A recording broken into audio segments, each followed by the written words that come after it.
Bua na cainte dó leathanach 97.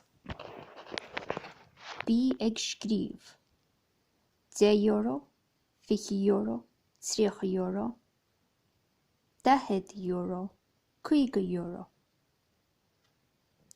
Okay, 10 is 40, caracha, 40, €10. Some parts of the country they say 10. So 10 is ceathair. 10.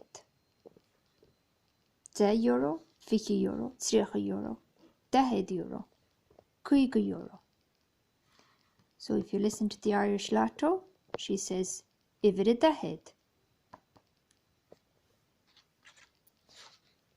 Okay. €50, €20, €10 no caracha, ceathair, 10. €10, €30. Both of which is correct, just different dialect. 10 or caracha.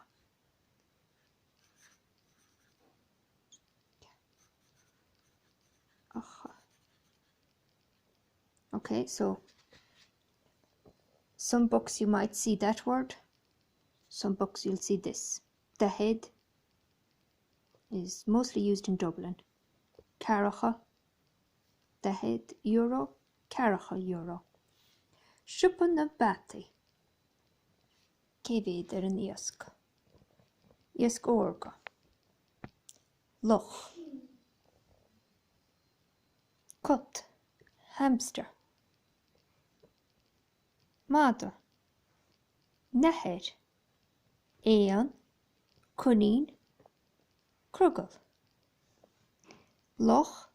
Cat. Hamster. Iasc orga. Mada. Neher. Éan. Cunín. Cruggal. Cruggal. Cunín. Éan. Neher. Madra. Loch. Cat. Hamster. Iasc orga. 10 euro. Caracha euro. Sinné.